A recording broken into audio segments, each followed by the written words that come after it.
You discover the unmet need. You add context and body to it. Now you have leverage. Now you have leverage. Then you can both control and cooperate instead of just fixating on stopping the overwhelm. Well, let's see if we can get some more context. So, Holly, you said that you don't have space for it.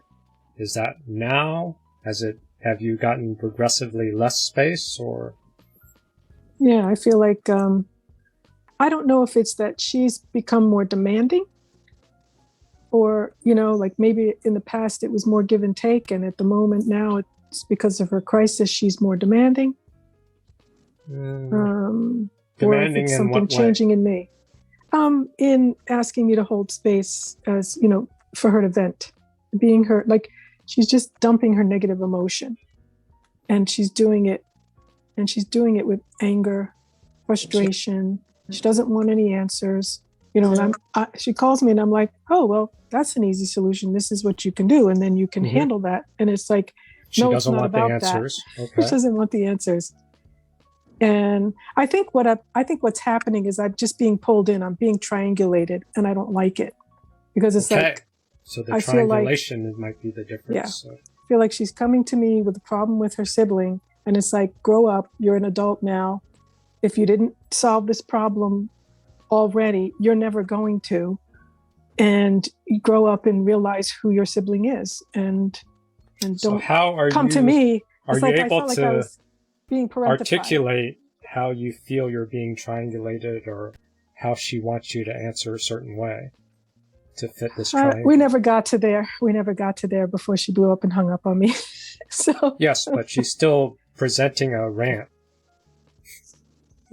that wants you to be a third party to take her side, I'm guessing, right? Yeah, I was guessing that's what she wanted. Ultimately, she was like, I just want empathy. So who's she attacking? The family member? She's attacking a family member. So it's almost like, okay, didn't do something good enough? Yeah, didn't do something to her liking, and another family member passed away. So it's kind of leaving her with the family now as it is. And maybe she's kind of in shock. Okay, now I'm stuck with this. So a family member left or died that created a systemic imbalance. Yes. With a systemic imbalance, then responsibilities shift. Because one person is out of the system. Yep.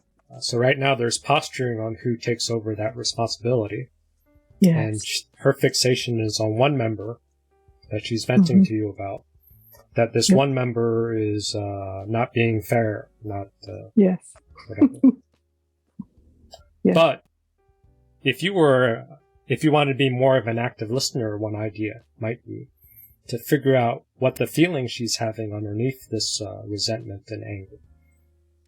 Did she show any signs outside of anger? Yeah, what was the, you were talking about it, it's the implied, what's the implied message or belief that she message, has? The assumption, the story of unfairness, repetition compulsion, what's underneath? The implied message is that her sibling is a, bitch. So beyond that, what's the, that's the label. That's the word, that's the outward. So what's underneath that? Is that the question? What's under that? What are the feelings underneath, and what's the solution she's looking for? Like, you think you want to jump in, you can have a rational answer, but most people have a solution already. Yeah, so the solution she was expressing was that she wanted to abandon this sibling. I think that's what she was coming up with, and I'm like, if it's a narcissist, you can abandon them and you can take them back and abandon them over and over again. Because I have a narc sister. And it's like, do we have these fights? We blow up. We don't speak to each other. And then I could call her and it'll be like nothing ever happened. So I know I kind of know what that flow is. And so if I want to be no contact, I go no contact. If I want to be in communication, I go in communication, because she's a narcissist and she goes wherever I go. Unless I pissed her off so bad. Yeah. Is she calling her a family member a bitch and wants to abandon her. To Why is she telling somebody else that? What kind of message across? How is she not feeling heard by the bitch? How is she not feeling heard? Just like because her sibling empathy is circles control. is about making sure everyone gets heard. She's venting to you because the bitch family member isn't actively listening to her so that she feels heard for whatever this gripe is. So she wants to get even by abandoning her, but what's the unmet need or message? What does she want? I don't know. I couldn't make it out. So, that was my confusion. So that's where you feel unheard or unsuccessful because you don't know what she was trying to, what her unmet need was. I asked her. I said, other than arguing with me, what is it that you want? Because I felt like she was just. I felt like she was not the best label. Other than arguing with me and make me believe what you do, what do you really want? That's not. That's giving the perception she's not heard. Yeah, I screwed up. No, this is practice. Yeah. Inherently, we're always going to mess up. So active listening, they teach that in the empathy circles, right? Yeah. Mm-hmm. So what do you remember having an issue. from active listening? I'm having an issue listening. What's it do?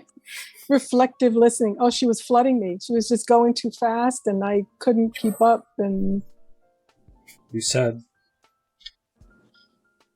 it's like I thought it was one thing. Get yourself together, woman. Yeah, yes. Make a choice. Work. What is it that you want? What do you want from your sister? So you can ask for it. What do you want from your sister? And how did that fall? Well, I didn't, what did she say? What did she say?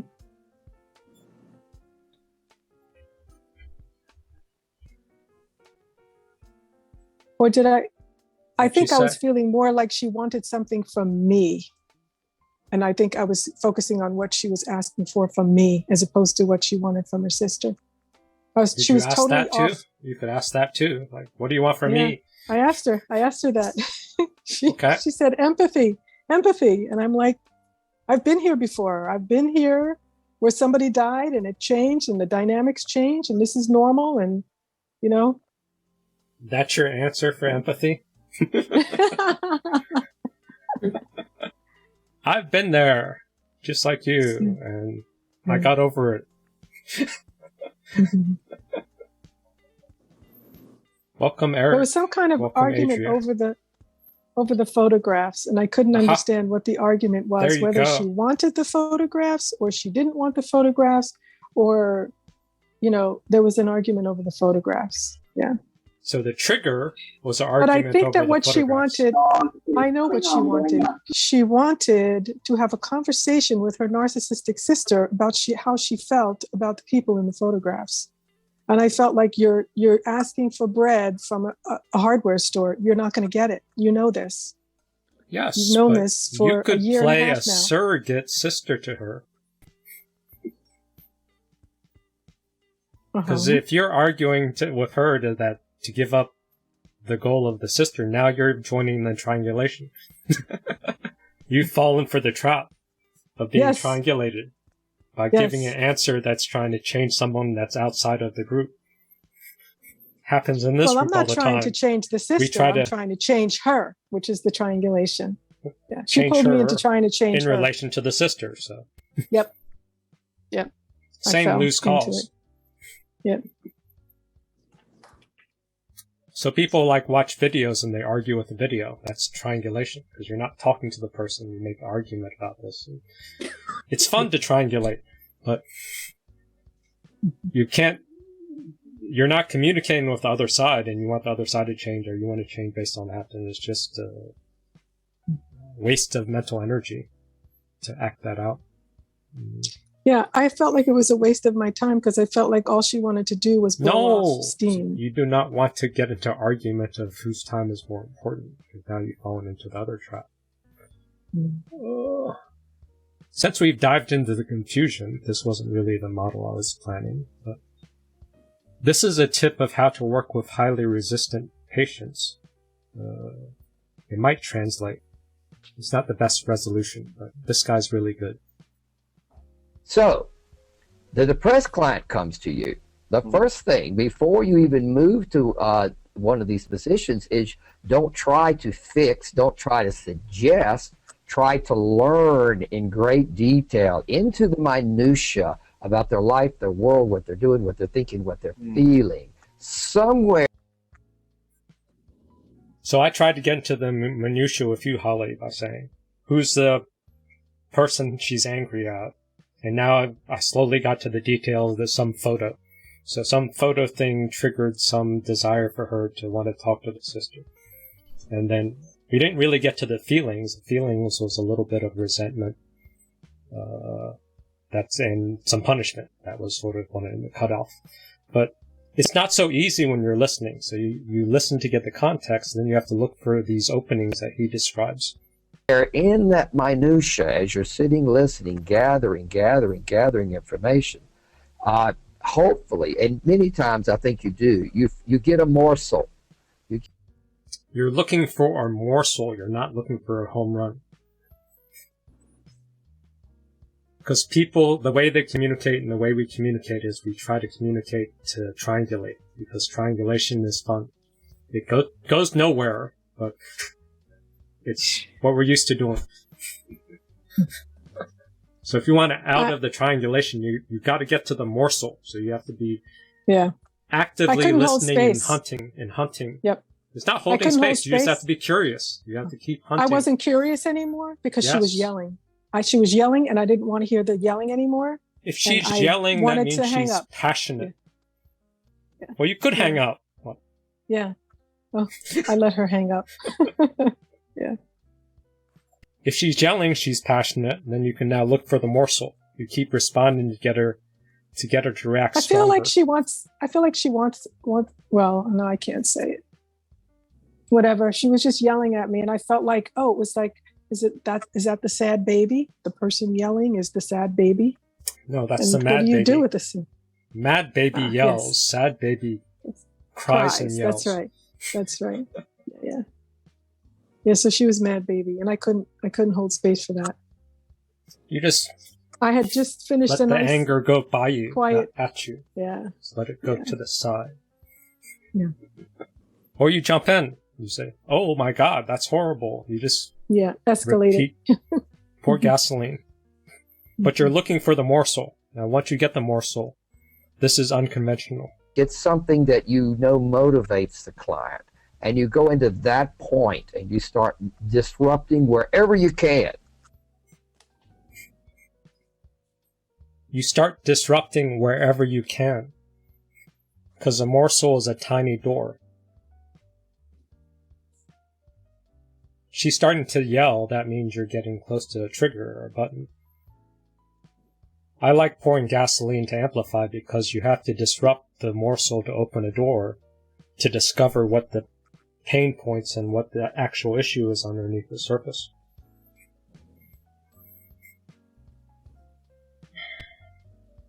Once you get to the pain point, then you don't need to do so much work. Because there's a pain point.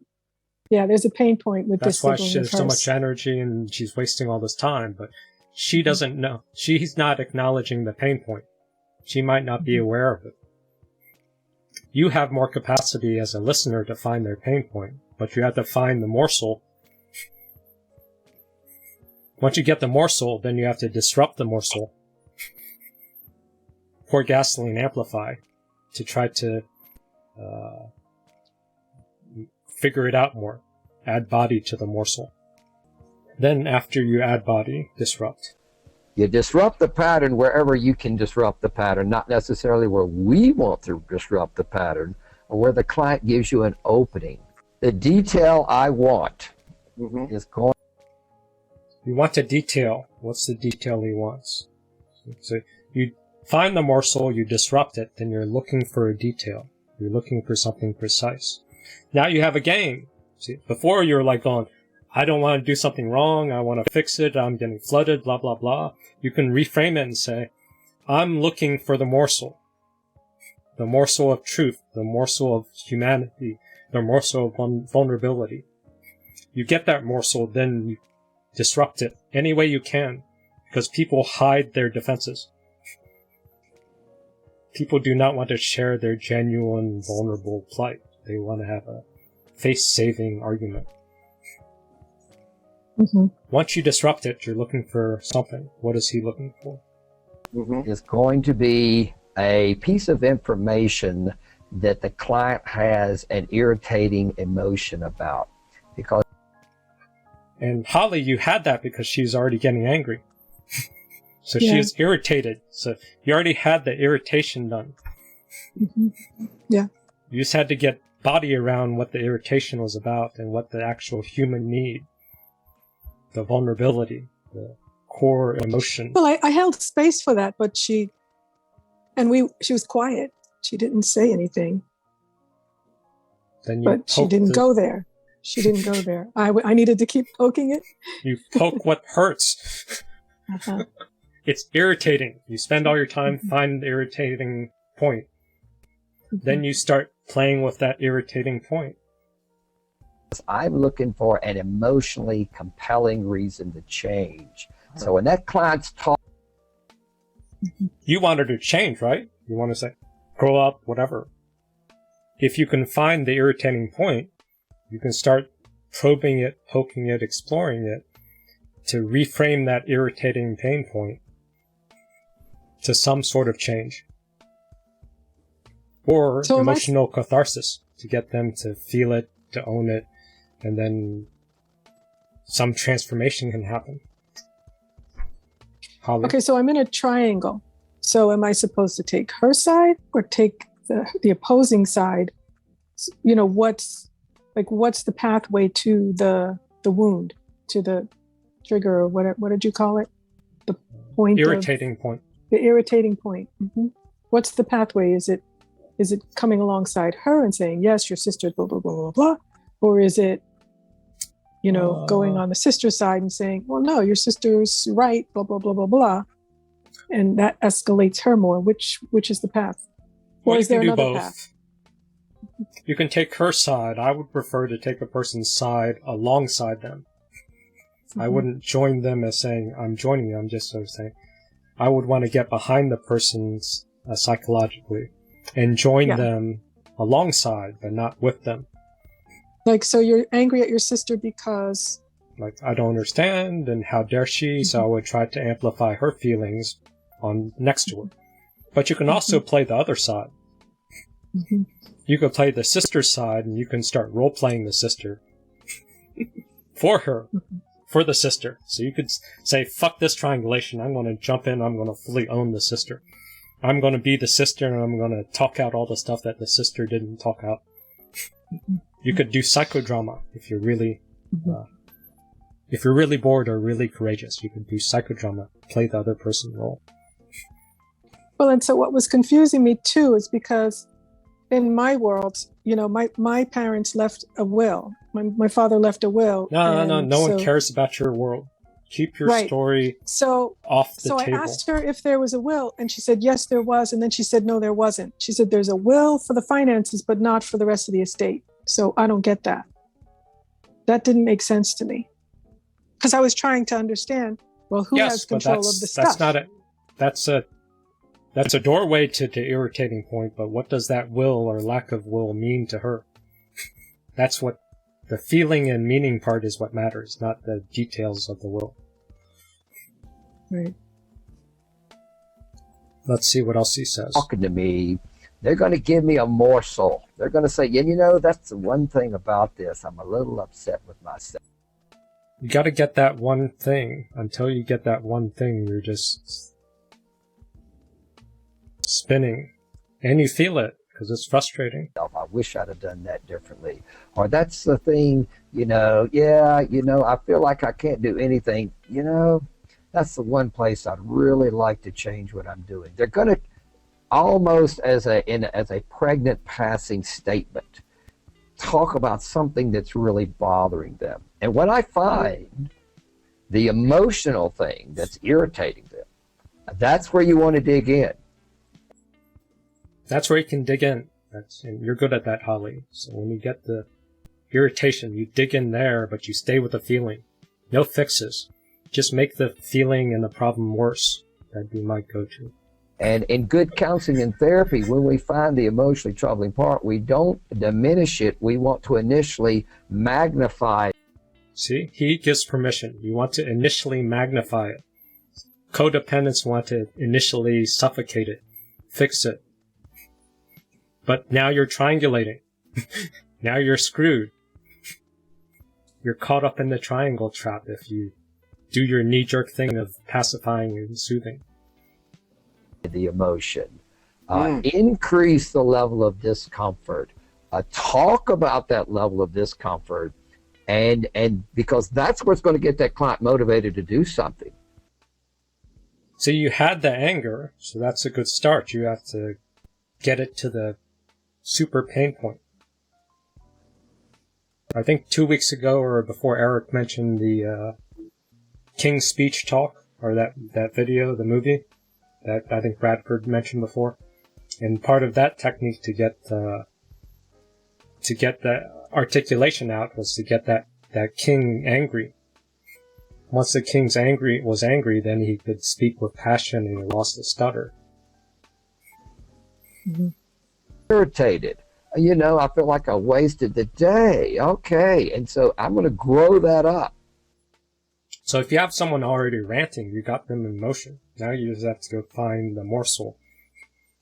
So you poke certain areas until you find one place that just starts going on its own, that has its own momentum. So maybe that has its own flow. Maybe I missed the morsel. Maybe it was there. I missed it. You have to look for it. Yeah. Mm-hmm. Mm-hmm. Okay. It's usually not what they're complaining about. It's some side thing. Yes. Yeah. You follow their story, you're going to get lost because that's why they're calling you. They're calling you because they don't know how to sort their feelings. If you let them lead with a story and you just take them at their word, both of you lose.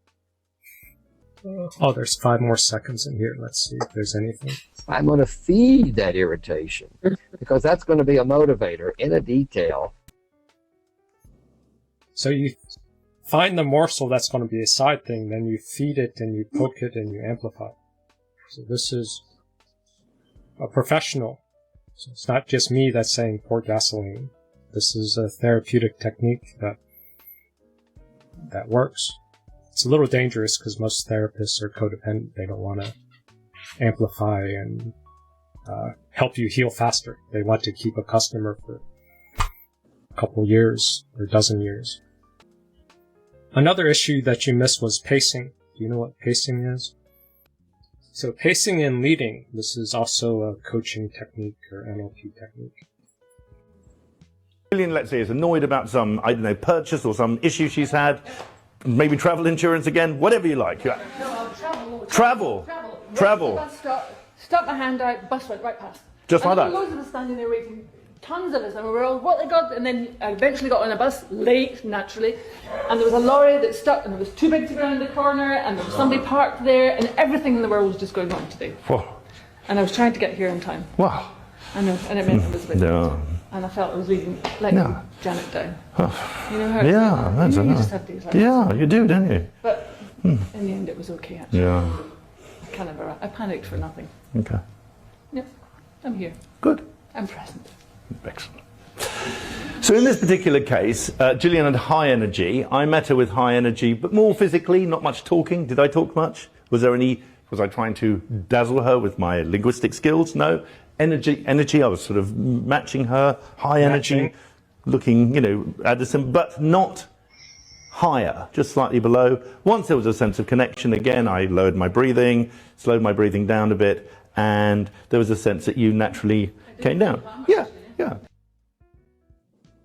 So Holly, did you see what happened? Yeah, he sort of mirrored her at a lower level and paced with her. So you got to catch up to the person. So if they're high energy, you have to somewhat keep up with their pace. Then you can speed up or you can slow down, depending on the intensity of their energy. But if you find the morsel, then you might want to speed up some to try to disrupt their pace a little to get the vital information. But I think in the second part, he shows you what happens when there's too much of a differential for pacing. So it does work. It's the police learn this, by the way, if you're interested.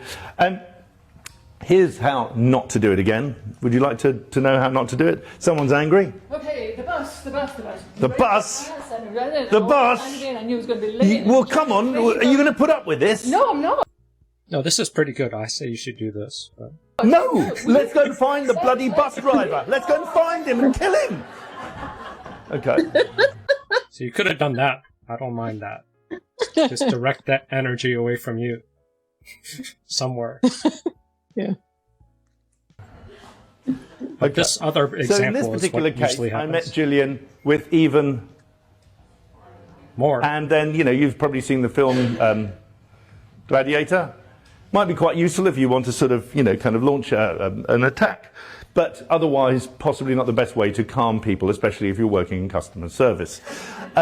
All right, shall I show you the other way of how not to do this? Gillian is angry. I'm angry again, and I'm still angry because of this damn bus. The memory stayed with me all day. It's ruined my day because I can't even Just relate breathe, to anybody. Gillian. Breathe. Relax. Relax. I'm going to kill Breathe. him. No, say Down the om. number, Say and om. Are you going to carry on with that stupid...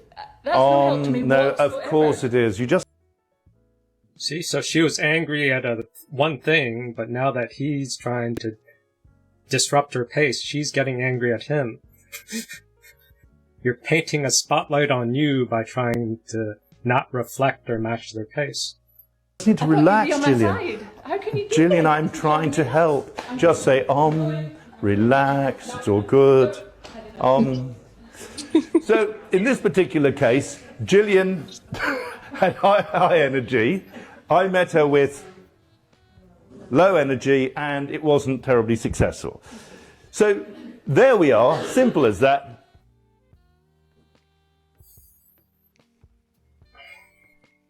So you can mess with pace.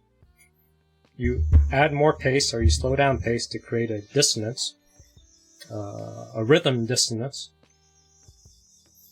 And you can use that to try to tweak the other person's attention. So if you amplify, you can get them to go towards what they're pissed off at, and they'll explain more. And then if you want them to get off that topic and get on you, then you can try to give them fixes and tell them to say, get over it, or my story's this, and now they're going to start attacking you. So, Is that what happened? Yeah. Yes. So now you have more tools, so you can do that or this or that.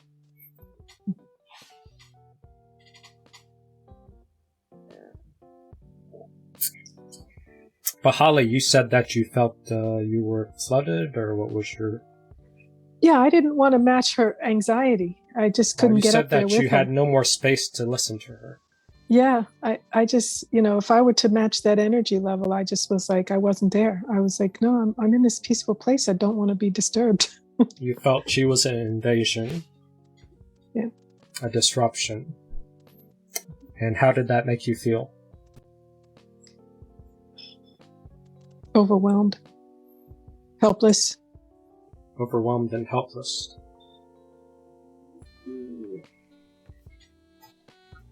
And what's your go-to when you're overwhelmed and helpless? Ice cream? I was eating ice cream. On you. That didn't work. So when I just got quiet. I got quiet. You got quiet. And what does that do to your feelings of overwhelmed and helpless? She probably saw that as an opening to complain more. Right? Yeah, Or she probably said, "Why are you so quiet? Why don't you help me?" No, she didn't. She overwhelmed you more yeah. when you got quiet. Because you were overwhelmed and helpless. So by getting quiet, it created the opposite response? Or... Yeah. Mm-hmm. Yeah, I guess I got quiet. And, well, she ranted, and then I lost patience. And then I guess I'm sure to her, it sounded like I was defending her sister. when what I was trying to get was clarity on the situation. And it wasn't about the situation, obviously. It wasn't about the details. It wasn't about the story. It was about her anger toward her sister. And I just didn't go there and explore that with her. Why did you fall for that trap? Do you see the trap you fell for? Does anyone see?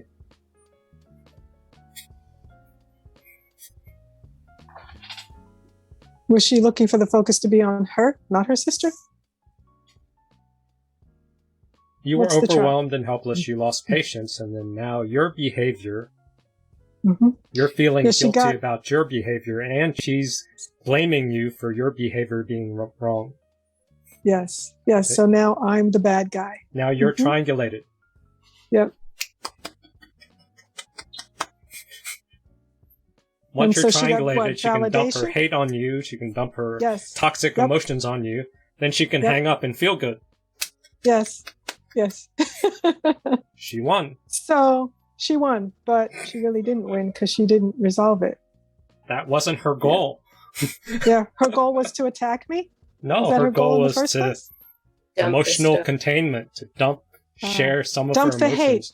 Dump the hate. And if she can dump some of it on you, that's good enough. Okay. All right. So I served a purpose. Do you feel better now? Personally. Yeah. I don't take it personally. Yeah. You served the purpose of being a toxic trash dump that she was able to dump some of her excess pain. That's why you felt overwhelmed and helpless and didn't like it. Yeah. Yep. But she got to diffuse. Yes. She won. And you've gone to these empathy circles, and you've gone to my meetings and all these other narcissist meetings, and you still... I still got in the fall trap. for triangulation. Yep. Not ready for prime time. This was just a friend. It wasn't a love relationship. There's no love bombing. You should have enough emotional distance to manage it. But it's hard. But these are coping mechanisms. It's hard to realize that coping mechanisms are not necessarily the help that we need. We rely on them in these situations. Like if I get overwhelmed, I mean, I'm trying to figure out how to deal with this thing in front of me that's overwhelming me, and I go to like panic mode of like, how do I calm this person? How do I, I might escalate with their emotions and then try and bring them down a little bit, but I'm purely focused on deal with this person who's venting in front of me and make it go away. Make it go away. That's your agenda. Yeah, so I lose track. And also track Holly's agenda. Yeah. Whatever. Yeah. Away. Well, that's what you sounded familiar. That's why. I mean. Yeah, and making it go away. What I could have done was I could have just said, "Look, I can't hold space for this anger. I'm going to hang up," which is actually what I did the day before. And she called the day after. I can't hold space for this anger. So. She called the day after. That's just a delay tactic. Yes. She's like, okay, you can't hold space. I'll call you tomorrow, or the day after, or the day after. You the next day. Yeah. When can I dump this emotional garbage into your face? Yeah. Yes. Yeah. How do we deal with that problem? They're Don't focused answer on the phone. dumping your emotions. Oh, you just hide, but... Yeah, I just won't answer the phone. I don't know. So you're saying that I can skirt this? That I can skirt it? I don't know. With better communication skills, if you stay to the side, not put you in the middle of it, let them spin in their story to the core, spin down. Was that the description you described earlier? Yes, spin down into the core. Yeah. Let them spin down into themselves to get to their core. That's another metaphor to say, get to the morsel, find the pain point. Once you have the pain point, then you can throw yourself into the system. But until you have their pain point, let them spin as much as you can.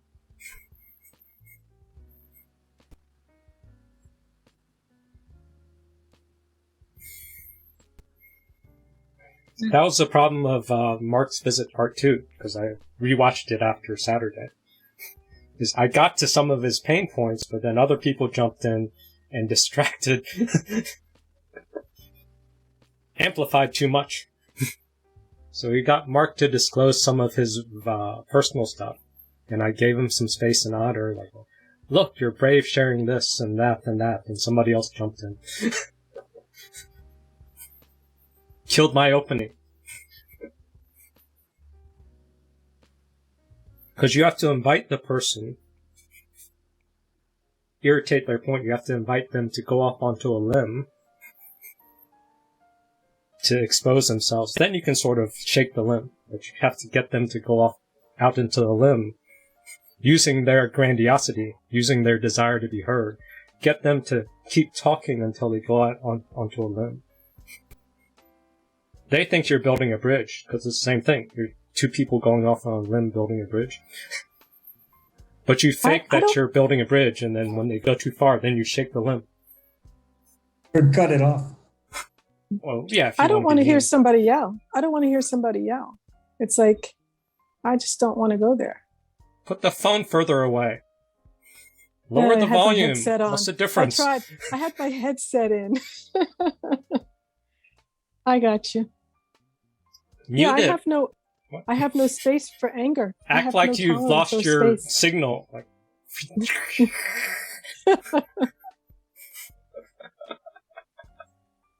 stop playing victim. We have technology. You have ways to modify volume or anger. Yeah, I'm with you, Holly. I can't. If somebody's venting, or it's really can't hard tolerate for it me anymore. to not take it personally, to not pick up that rock and carry it, to just let it be like that's their shit.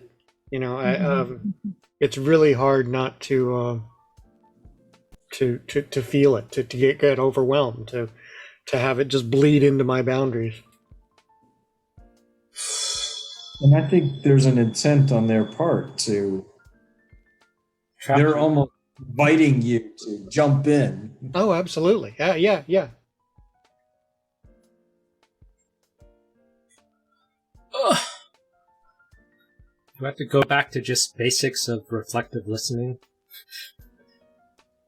I wasn't expecting that. Well, isn't yelling abuse? I mean, I could see you raising your voice to get attention, and you got my attention. So there's yelling no is just passion. It's not abuse. It's passion. And it's over the phone. But I can't. No, it absolutely feels abusive.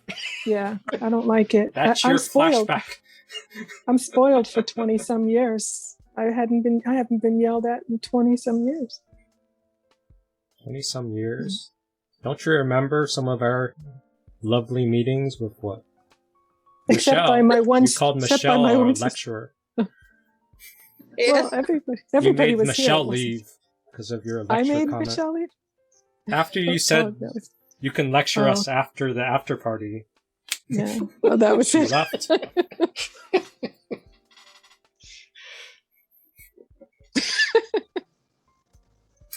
Yeah, I guess maybe that's what I do. Maybe that's my go-to, is to push somebody's button and make them leave. Obviously, that seems to be working for me. Do you do that, Kurt? Sometimes. Mostly I don't do that. Mostly I Fuck this shit, I'm out. Yeah. I mean, I will do the I will leave myself. I'd just be like, do the hang up, or do the, look, I can't deal with this, goodbye. But if it's in person, I try to let them feel heard. I really walk on my own needs. I really, it's all about making them feel heard, calming them down, getting them to, recognize that I'm not the one they should be passionate about, too. Like, I didn't do this thing. Why are they elevating their tone and getting all worked up in my direction? I don't know. I just don't think I deal with it very well. Okay, so let's see if I can try to reframe it. So you could try to control overwhelm. That seems to be a go-to. Or you could try to cooperate. Two different mindsets. can you try to cooperate in your communication? Or can you try to use communication to control your overwhelm or to stop the obstacle? The person that's overwhelming you, you're trying to control them. That's one agenda. But at the same time, your communication can also be to help cooperate, to help them think better, help them make sense of things better, or to help them direct their energy somewhere else. How about that? You know, So, I could tolerate this from a child, but I can't tolerate it from an adult. I just can't. It's like I could expect a child to lose their temper, but I don't want to have to lose my temper. You catch it earlier. Before it escalates to yelling. Is that what Yes. you're saying? You're saying I did something that If made you it communicate from cooperation, yell. you're going to Yeah. catch the yelling faster and redirect it or clarify it. So you don't have to stop it. But if your knee-jerk is to control the affect, make them feel good, make yourself feel good, something, that's going to potentially open the door for flooding. Yeah. But if your mindset is cooperation. But if they call and they immediately start with rant, no, I'm not gonna tolerate that again. Well, then you can hang up. Yeah. You know. Okay. You know their agenda. Yeah. If they're gonna call and they're gonna start yelling and ranting, hang up, or say, no signal. Act like you. Yeah. But sometimes they're going to be tricky. They're going to call you nice.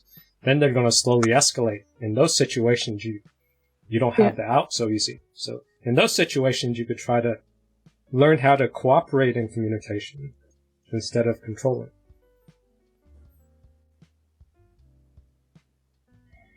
Yeah, I'm stuck at the first step where I need to not I need to not feel their shit to begin with. Just to be able to let them have their little fits or whatever, and I can just be objective, truly, to let it happen. I kind of did this a little bit today at work, but it's easier to do at work. Today I did it at work where I just let them vent, and I'm like, okay, I understand, and I even said, look, you're preaching to the choir. I'm on your side. I have the same belief. We should get there, but we need to work right now on the steps to get there. By just talking about where it should be, we're never going to get there because we're not going to make any changes. But I don't know. It's hard to be in the face of when it's more personal. But yeah. Plus, it can stir a lot of things up.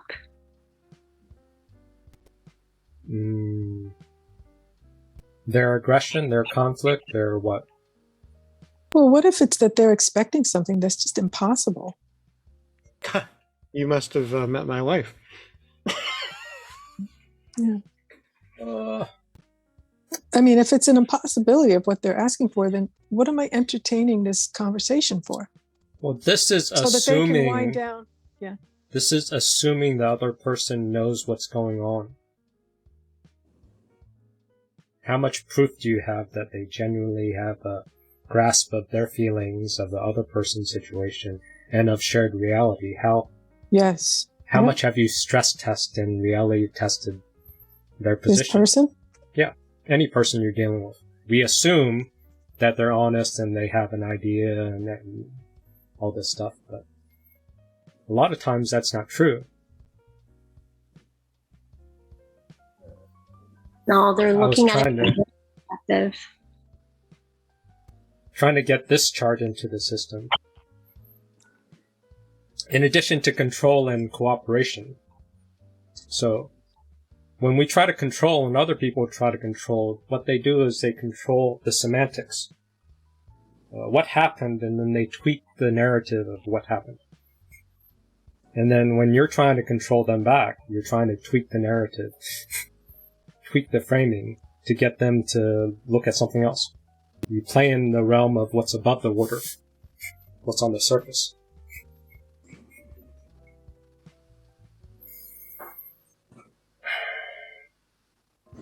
You have to build a muscle to learn and slowly get leverage. You see this picture of leverage? Is that the best leverage picture? That is a lever, so it is leverage. So if you go underneath the surface and you get leverage, what you want is you want to figure out patterns of behavior. So if you talk to them, get them to share their stories and see if there's any patterns of past complaints, to see if there's some common thread of what the trends are.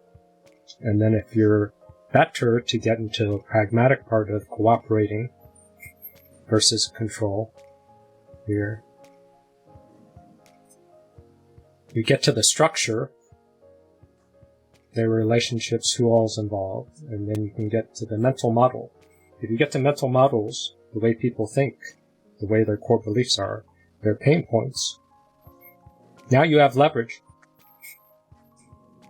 This picture, you have this thing.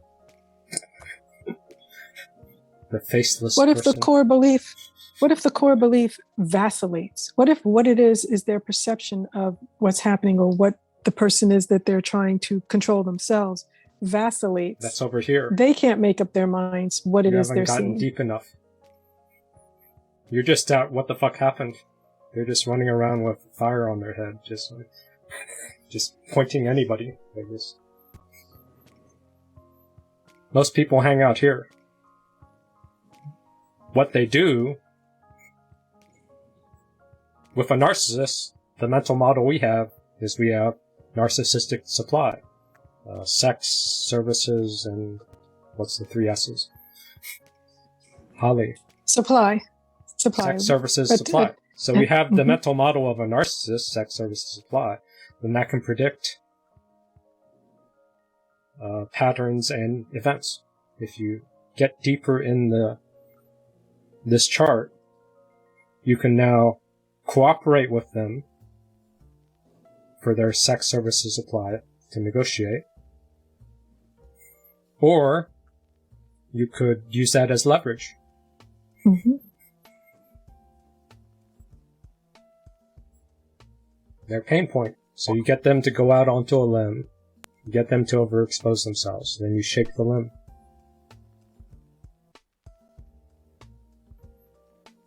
Most coaches won't say shake the limb. They'll say, oh, you have leverage and you negotiate, blah, blah, blah.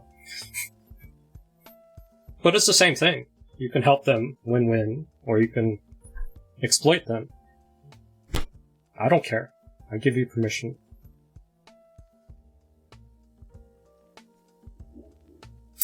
But if you're feeling overwhelmed, and you want to control the overwhelm, play the long game. Cooperate with them to understand their patterns, to understand the structure, and then you can get to the mental models. What are their core beliefs? What are their value system? Yep. And you do this for yourself. That's why you do emotional literacy. You have a flashback, you have a trigger, you have to dig to your core belief. Why are you overwhelmed? What bothers you about that? Is it some unmet thing, blah, blah, blah? Write all that out and figure it out. If they're narcissists, do they have a core belief system? Do they have values? Yes, they don't want to get caught. Yeah, their core belief is they're never wrong. I was thinking the same thing, Holly. What is their core belief? But it's extremely fragile. It's fragile, yes. They want attention. They're fragile, blah, blah, blah. But where's that question going?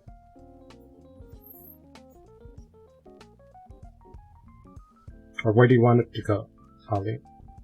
Well, because if they don't have a core belief, because Mitch, I think, was at Mitch, it's like, if they don't have a core belief, then there's nothing for me to connect to.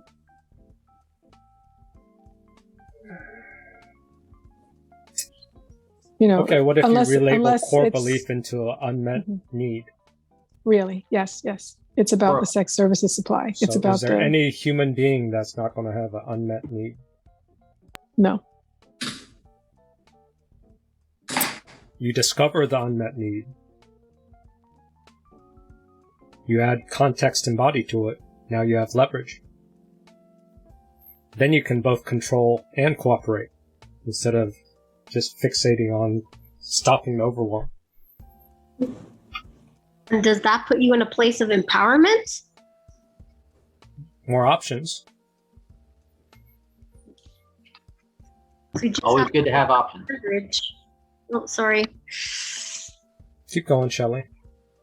Okay, right. I was just thinking, like, because I don't know, I have narcissists everywhere. And like, I just got fired from a job because I actually stood up for myself, but I felt good about it. Like, anyways, but the point is, it's like, it's hard to figure out what the leverage is and how, you know, especially in a job situation or in a relationship, but how to leverage that, because, you know, how to leverage that once we figure out the core belief. And some of them, it's like they're vacillating, or their delicate self-esteem, or they're insecure. But it's like, how do, like, let's say it's insecurity. Okay, how would one leverage such a thing in a relationship to cooperate? And like you were saying, like, how would I do that? How would any of us do that? Sorry. So you suspect somebody has insecurity, which is a good starting point, because most people, I would argue, are insecure. If you're going to cooperate with someone who's insecure, you could give them a carrot constantly or regularly of security. Okay, I could do that. And then that gives leverage? If you want to leverage it, you give them the promise of security if they do something. And then shake the branch when they don't? No, then pull the bait of security a little further, or you dangle it in their front of their face a little closer.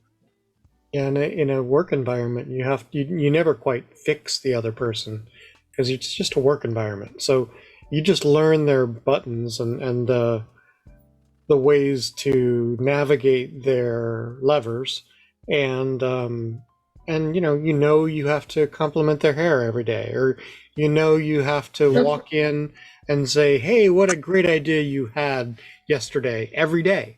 That's just your baseline. And then when you need to get them to go further, then you say, that idea was really great, and I bet that if you brought that idea up in the next meeting and you push them the way you want to go, you get them to, you orchestrate a win for them. And behind the scenes, it's a win for you too, but you don't let them know that.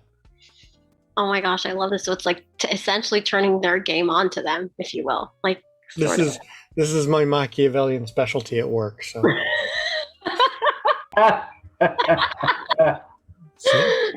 That's awesome. And it's making sense. Sometimes they're very obvious things that you don't think of. Like, that's how I got out of my marriage, right? My husband had a green card, temporary. And so I was like, well, if you want your 10-year green card, you will get the hell out of my house. You are going to pay me XYZ money. And there was no pushback, because that was the stick. But I think that if I didn't think well, I would feel obligated to do that, and I wouldn't use it that way to get the result. So you have to think transactionally. Yeah, transactionally, yeah. Which is already how codependents think anyways. So. Well, but we also have this pretend fantasy that we're going to be able to do this enough times that the other person is going to be fixed. Like we're going to fix someone else by saying the right things or doing the right behavior every day, or pointing out that pointing out that they don't put their spoons away, or something nitpicky or something ridiculous. When that's not, it's really counterproductive, but we continue doing the same thing over and over.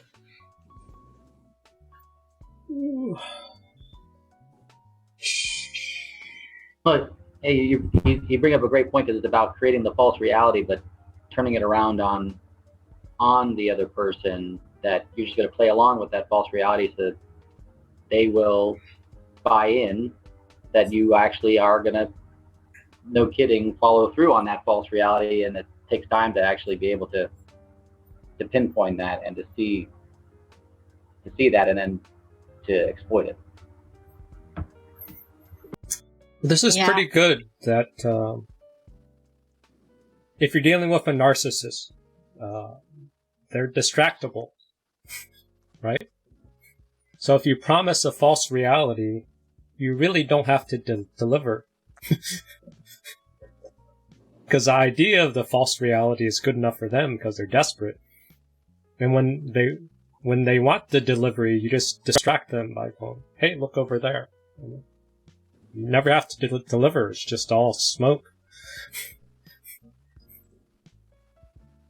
Would that work with narcissists at work? I mean, at work, it's an easy. It's not personal. It's not. There's no. There's an automatic distance that. They can feel however they want to feel and say whatever they want to say, and at the end of the day, you leave. I mean. Yeah.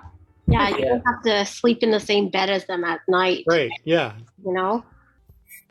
So instead of running from your stresses, what are some more tools you can do to have more choices, to feel more empowered, to counter? So this guy's a great manipulator. You've played his stuff before. That's good. Chris Voss, and I'll put a hand out for this, but calibrated questions are where you're guiding the other person's attention. You're taking what they're saying, and then instead of taking their answer, you're challenging their answer by saying, how am I supposed to do that? Or what am I supposed to do? You're making that person use their creative resources to come up with the answer. He calls this an illusion of control. The secret to gaining the upper hand in negotiations is giving the other side the illusion of control. And the illusion of control is typically best given with either questions that begin with the words what or how. Notice his pacing. Do you see any urgency? Does it look like he's overwhelmed? Is he giving excess information out? Is he bleeding emotional? Anything? Don't show your cards. Now this guy's all both what and how sales technique. Should be the form of nearly any question where you're trying to gather information. And it's actually one of the ways we say no. So Holly, you want to say no? So don't say no, say what or how. The first and best way to say no to anyone is, how am I supposed to do that? So Holly, you could tell your friend, how am I supposed to fix this? You want me to call up your sister? What do you want me to tell your sister? I like that. Yeah, like what would you consider a solution to this problem? You're throwing the workload back at her. She's trying to dump the emotions on you. Then you just, if you want to go into fix-it mode, you say, okay, tell me how and what do you want me to do? And then just stonewall. Just act stupid. Like, I need more information here. I need more information here. I need more information here. Then she's spending all her mental energy trying to map out a plan that you're just shitting on every single step of the way. And she'll hang up. Yeah, this guy's stuff is always really great for these discrete situations, like negotiations or like work calls or a friend calls on the phone or something that's some discrete situation. You can apply this guy's stuff. But you were talking about, how do you deal with it every day for 10 years in a marriage? Yeah, that's where I'm like, I can't do that. Well, you've lost the posture. That's a different situation, yeah. This is where you have like equal posture. You can keep equal posture. So Holly, here's some how and what questions for calibrated questions. in the handout. It's from his book. Let me see if there's any more of this video. Maybe now, the other side actually has no idea as to the number of things you've done with them at the same time. You've conveyed to them you have a problem. It's something that we also refer to as forced empathy, because one of the reasons why we exercise tactical empathy is because we want the other side to see us fairly. We want them to see our position. We want them to see the issues we have. We want them to see the constraints that we have. And when you say to somebody, how am I supposed to do that? You make them take a look at your situation. That's a subtle key. So if you start asking how and what, you're making them consider you as a separate person. You're forcing them to consider you as a person. Forced empathy. Instead of saying, this is my story, and wrestling back and forth of whose story is more important. However that plays out, pretty common.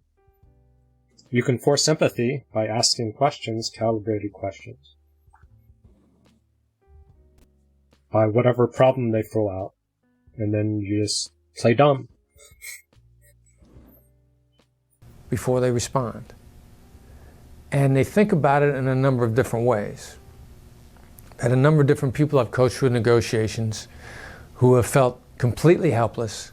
They felt completely taken hostage. One instance where a woman thought she was taken hostage to the future and she just wasn't getting paid. They called her up to give her more work, and we taught her to say, trained her, counseled her to say, how am I supposed to do that? They thought about it for a while and they said, you're right, you can't. Now notice that response is not word for word directly responsive to her question. What they responded to was they felt like she said to them, I can't do this anymore. I've reached my limit. And it's a way to establish a limit in a way that doesn't back the other side into a corner. You're setting you really a boundary. Want to be able to let out no a little bit at a time. And the first way to start letting out no as an answer is, how am I supposed to do that?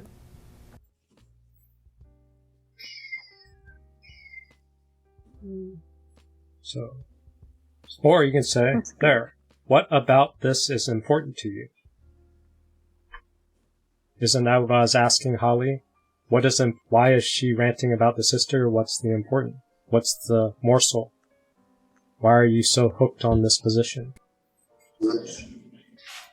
Then you could be stupid like, how can I help you make this better for us? How would you like me to proceed? What is it that brought us here? How can we solve this problem? See, there, for you fixers. What's the objective? That goes into 2 weeks ago. I put a copy in the chat, and then I'll put in the photos. What are we trying to accomplish here?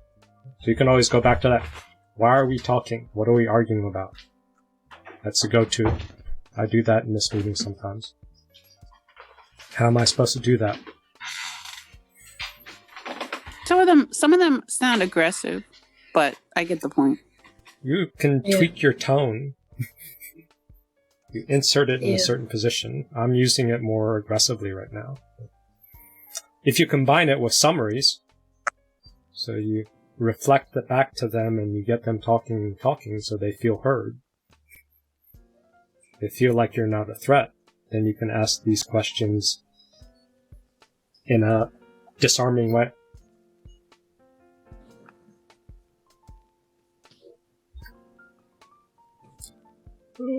But this wasn't really today's topic. All for you, Holly. Sidetracking. Oh, here, if you So don't want to get back feel on their track. pain, look at this section. We didn't even cover it. Yeah, so can you say it sounds like you're in pain? You Or pause. you're- See? Pause. Then you label your counterparts' fears or pain. Looks like you're anxious, then you get a yes or no. If you're wrong, then say, well, looks like you're angry. If you're wrong, then you say, looks like you're really angry. And if they say you're wrong, then you say, looks like you're really fucking angry. And you keep saying, looks like you're angry until they get angry. And you say, look, I'm right. That's not this tactic, but That's a side That gimmick. was fun. That's a side gaslighting. Talk to me when you're not angry. Looks like you're angry. Looks like you're angry. Call me back when you're not angry. Click.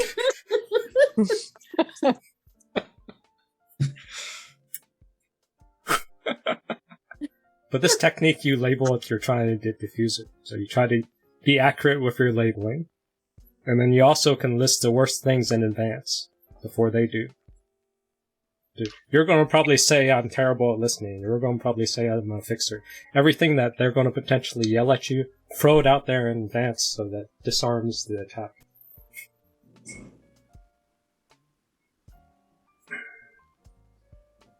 Can this work in romantic relationships as well?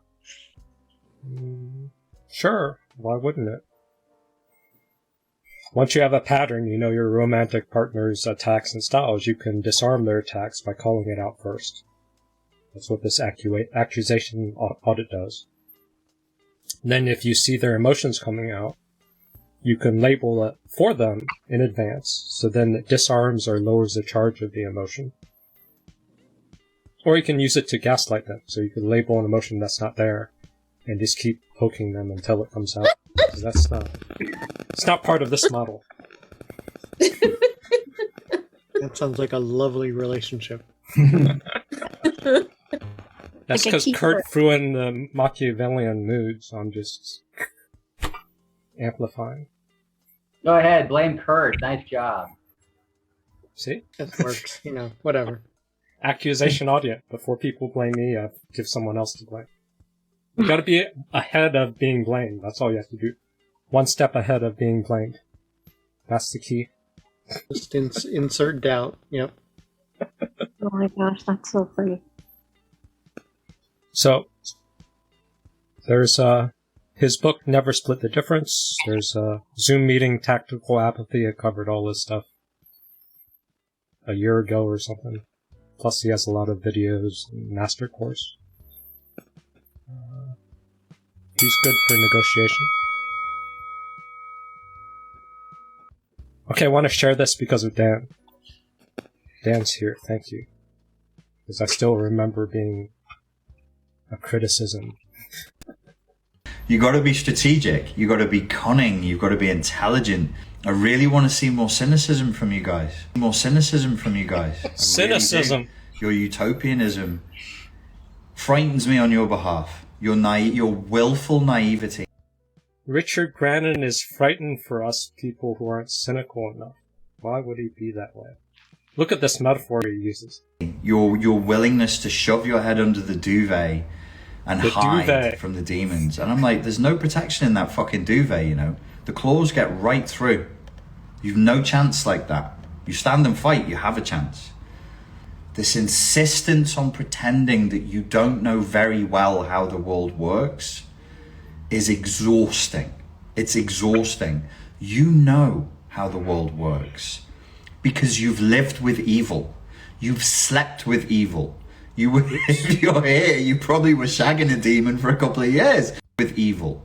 If you're here, you probably were shagging a demon for a couple of years. You were shagging a demon. Why does he look like a wet rat? Evil inside out. After his workout. His Instagram live, that was spontaneous. And it went well, that's why I put it on YouTube. Unplanned. Yeah, he got triggered and put it out there. You were shagging your demon. Shagging a demon for a couple of years. You know evil inside out. Stop pretending. Stop pretending. Let's prepare for evil, because there are bad people out there and they do terrible things to completely innocent human beings for nothing more than their pleasure. Can we live with that? Pleasure. I really want to see more cynicism from you guys. I really want to see more cynicism from you guys. I really do.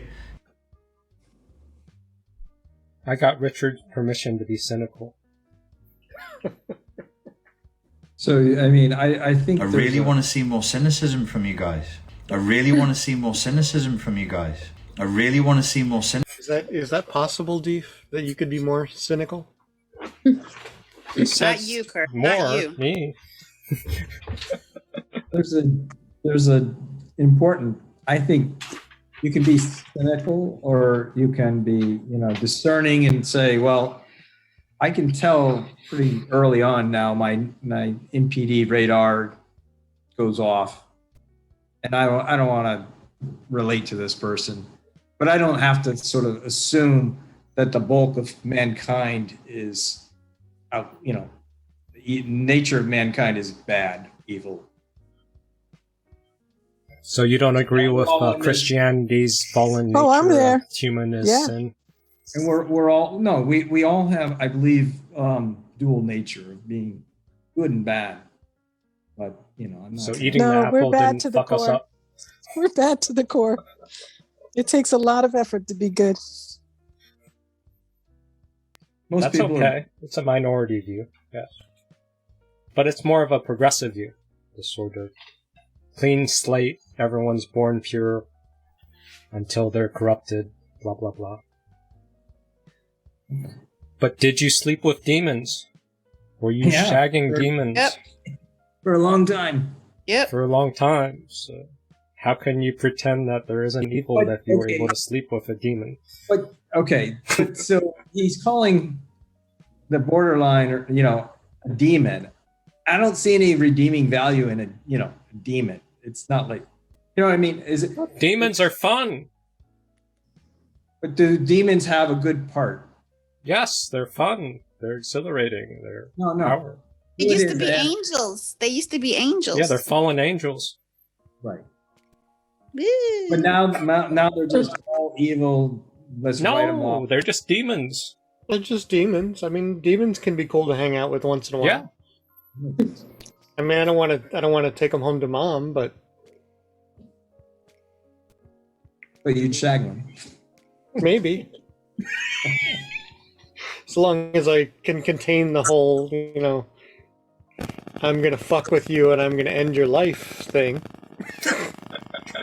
Put your head in the washing machine full of tarantulas and put it on high spin cycle.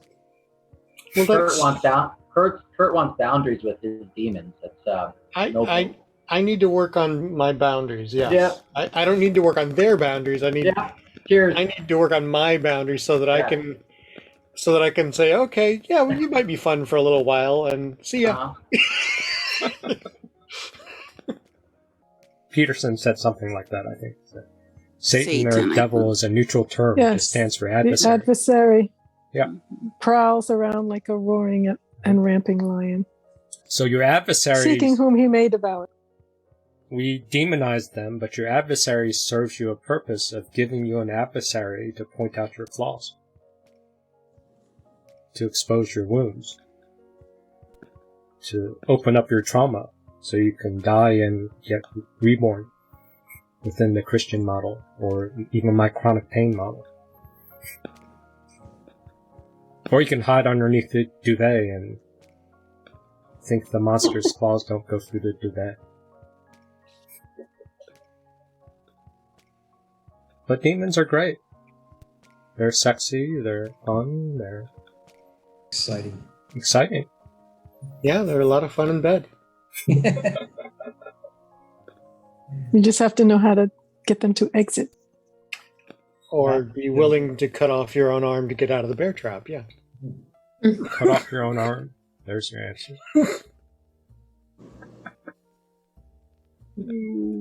How do we end this? How do you expect us to do that?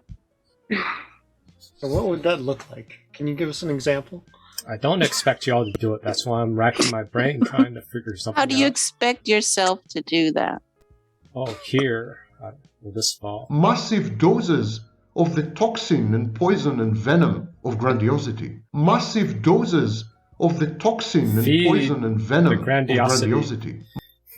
I think we should all try to match Deef's pace and tone. Deef clap back at everybody. Deef gave an ultra clap. Ultra clap back. The Archons are the great enemies of humanity. Your very life itself is being fed on. The Archons are the great enemies of humanity. Your very life itself is being fed on. The Archons. what's the question here?